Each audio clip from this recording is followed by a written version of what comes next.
Hello everyone, welcome back to my channel civil Gyan centre. हमने traffic engineering last lectures में ख़त्म कर दी है। अब हमारा शुरू होता है पेमेंट डिज़ाइन, पेमेंट मटेरियल और उनके कैरेक्टरिस्टिक्स, प्रॉपर्टी, ये सब।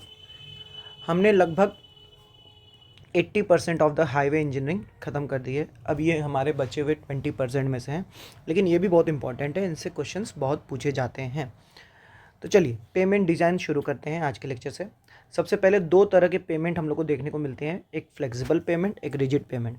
तो सबसे पहली चीज़ तो आती है कि इन दोनों में डिफरेंस।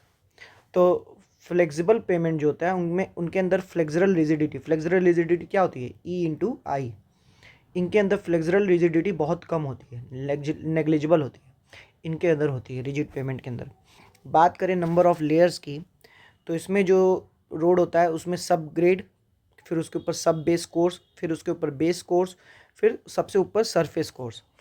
और यहाँ पे सब ग्रेड के ऊपर base course and surface course. मतलब यहाँ इन दोनों के में डिफरेंस यही है कि रिजिड वाले में सब बेस वाला लेयर नहीं है, तो यहाँ हमको 3 लेयर डिज़ाइन करनी पड़ती है और यहाँ हमको 2 लेयर डिज़ाइन करनी पड़ती है। ठीक है। लोड ट्रांसफॉर्मेशन की बात करें तो ये पूछता है क्वेश्चन का रह के, अभी हाल में ही किसी एग्जाम में पूछा था कि लोड कैसे ट्रांसफ़र होता है। ठीक है। तो इसमें देखिए फ्लेक्सिबल में ग्रेन टू ग्रेन इस पे लोड लगा, फिर ये ग्रेन अपने बगल वाले को, ये फिर उसके बगल वाले को, ऐसे करते ग्रेन टू ग्रेन डिस्पर्स होता है लोड। ठीक है। Load transfer is through grain to grain contact. और इसमें क्या हो रहा है, रिजिड वाले में स्लैब एक्शन के थ्रू एक स्लैब बनता है, उसके स्लैब एक्शंस के थ्रू हम लोग का लोड ट्रांसफ़र हो रहा है। ठीक है। बात करें फेलियर की, तो इसमें अगर कोई फेलियर होता है तो वो नीचे के लेयर में अगर फेलियर हुआ तो वो ऊपर में अपीयर्ड हो जाएगा। If there any failure at the bottom then failure is appeared at the top. और इसमें लेकिन नहीं होता है, ये स्लैब एक्शन के थ्रू, जैसे अगर मैं बनाने की कोशिश करूँ तो अगर ये कुछ नीचे कुछ फेलियर हो गया है तो इस स्लैब एक्शन के थ्रू उसको रेजिस्ट कर जाएगा। ठीक है। तो वो ऊपर शो नहीं करेगा। जॉइंट्स की बात करें तो फ्लेक्सरल में कोई जॉइंट नहीं होती है, इसमें जॉइंट्स होती हैं एक्सपेंशन और कॉन्ट्रैक्शन, वो हम लोग पढ़ेंगे भी। कॉस्ट, इसका इनिशियल कॉस्ट कम होता है, मेंटेनेंस लेकिन इसका ज़्यादा होता है फ्लेक्सरल वाले का। और इसमें हाई इनिशियल कॉस्ट होता है लेकिन मेंटेनेंस इसकी कम होती है। फिर बात करें पेमेंट कंस्ट्रक्शन में लेयर की बात करें तो सबसे नीचे वाली लेयर अभी हम लोग ने देखी, सबसे नीचे वाली कौन सी थी, सब ग्रेड सबसे नीचे। ठीक है। उसके ऊपर एक लेयर सब बेस। ठीक है। उसके ऊपर बेस कोर्स। ठीक है। बेस कोर्स के ऊपर एक कोट लगता है, कोटिंग की जाती है, इसे बोलते हैं प्राइम कोटिंग। ये प्राइम कोट है। ठीक है। प्राइम कोट के ऊपर हल्की सी एक और कोटिंग, टैग कोट, ये टैग कोट है। ठीक है। ये टैग कोट है। टैग कोट के ऊपर surface course, surface course, surface course, और सरफेस कोर्स के ऊपर हो जाता है सबसे लास्ट में सील कोटिंग। इनका काम क्या है, सील कोट और इन सब का काम क्या है, देखिए। जो प्राइम कोटिंग है वो नीचे से पानी अगर कोई है, जैसे वाटर ड्रॉपलेट कैपिलरी एक्शन के थ्रू जो ऊपर उठेगा उनको रोकने का काम करेगा, ऊपर जाने नहीं देगा, प्राइम कोट का फंक्शन। तो ये नीचे से पानी को ऊपर आने से रोकेगा कैपिलरी एक्शन से जो ऊपर आएंगे। तो इनको कहते हैं कि to plug the capillary voids, capillary voids को प्लग करने का काम कौन कर रहा है, प्राइम कोट कर रहा है। ठीक है। और टैग कोट क्या कर रहा है, प्राइम कोट के ऊपर उसकी मोर द विस्कोसिटी होती है, तो इसको बाइंड, सरफेस कोर को बाइंडर कोर्स से, या सरफेस कोर्स को बोलूँ बेस कोर्स से बाइंड करने का काम टैग कोट कर रहा है। एंड सील कोट नाम से ही क्लियर है कि सबसे ऊपर दिया जा रहा है सील कोट, वो सील कर दे रहा है हर एक पॉइंट्स को ताकि पानी अंदर ना जाए। स्क्रीनिंग मटेरियल होता है, fill the voids of aggregate. ठीक है। ये वॉइड्स ऑफ द एग्रीगेट को फिल करके उसको सील कर दे रहा है, अब कोई पानी नीचे नहीं जाएगा। तो इसको ये याद रखे रहिएगा। फ्लेक्सरल पेमेंट में ये सब होते हैं। रिजिड पेमेंट में बीच में कौन सा नहीं था, बस सब बेस कोर्स नहीं था। ठीक है। कुछ एक्सल लोड के बारे में भी, जैसे हमारी व्हीकल के अंदर जो टायर होते हैं वो एक एक्सल से जुड़े होते हैं, 2 व्हील, तो उनका कुछ एक लोड होता है। अगर इस पूरे कॉम्बिनेशन को देखें तो single axle load with single wheel है एक दोनों तरफ, और सिंगल एक्सल है तो वो 65 किलो न्यूटन होता है।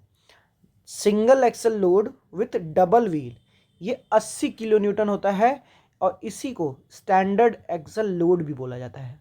शायद आगे भी मिलेगा अभी हम लोग को। स्टैंडर्ड एक्सल लोड यही है, ठीक है। लेकिन इंडिया में ये 80 किलो न्यूटन नहीं माना जाता, ये अधिकतर ये यूएस का स्टैंडर्ड है। इंडिया के लिए 10 टन है या 100 किलो न्यूटन बोलिए, इसको 8 टन भी कभी कभी लिख देता है, 8.2 टन, ठीक है। यूएसए में 8.2 टन है, इंडिया में 10 टन है। फिर और बात करें तो tandem wheel load, tandem wheel load के लिए टैंडम व्हील लोड देख लीजिए कैसा होता है, इस तरह का एक्सल, टैंडम एक्सल, इसके लिए 148 किलो न्यूटन, ठीक है।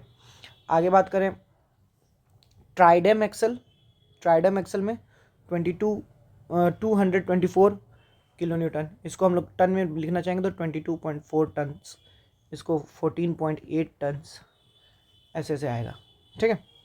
आगे बढ़ते हैं, इससे ज़्यादा इम्पोर्टेंट ही है।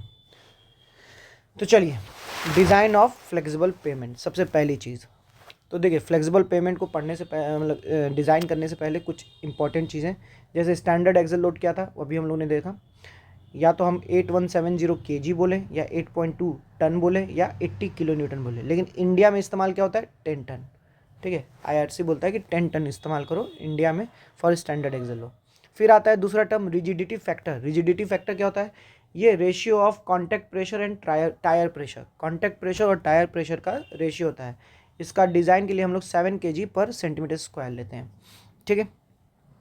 कॉन्टैक्ट प्रेशर और टायर प्रेशर दोनों बराबर 7 kg पर सेंटीमीटर स्क्वायर, ठीक है। आगे बढ़ते हैं, equivalent single wheel load, equivalent single wheel load ये क्या है। अब देखिए, ये यहाँ पे फॉर डुअल व्हील असेंबली ये वैल्यू लिखी जाएगी, for dual wheel assembly load. Dual wheel क्या था, ऐसे 2 टायर थे, ये वाला था जिसका हम लोगों ने स्टैंडर्ड लोड लिया था 8.2 टन, ठीक है। तो डुअल व्हील के लिए हम लोग यहाँ देखेंगे, ठीक है, इक्विवेलेंट सिंगल व्हील लोड। तो ये क्या है, ये एक व्हील के नीचे कितना लोड आएगा वो कैलकुलेट कर रहा है। It is defined as load on single tyre which occur which cause a equivalent magnitude of parameters such as stress, strain and deflection to the given load to that resulting from multiple wheel load। मतलब ये बोलना चाह रहा है कि हम load को ऐसे कैलकुलेट करें कि सिंगल लोड के नीचे, ताकि अगर मैं उसको सिंगल व्हील में कन्वर्ट कर दूं, जैसे कई सारे व्हील लोड गुजरे होंगे तो उसको मैं सिंगल व्हील में कन्वर्ट कर दूं, तो that is equivalent single wheel load, ठीक है। इसको कन्वर्ट कैसे किया जा सकता है, अब जैसे देखिए, ये हमारा डबल व्हील लोड है, इसकी मदद से कुछ ऐसा हमारा प्रेशर डिस्ट्रीब्यूशन होगा। तो कन्वर्ट करने का तरीका ये बोलता है IRC कि अगर आपका जो आप डेप्थ देख रहे हैं, किसी पॉइंट पे कितना व्हील लोड आएगा उसका डेप्थ देख रहे हैं, तो अगर वो डेप्थ आपका D/2 से कम है या D/2 तक है, D/2 है clear distance between tyre, D/2 से हमारा कम है तो equivalent single wheel load P होगा। अगर 2S क्या है, सेंटर टू सेंटर डिस्टेंस, ठीक है, सेंटर टू सेंटर डिस्टेंस से ज़्यादा है, 2S से ज़्यादा है तो equivalent single wheel load 2P आएगा।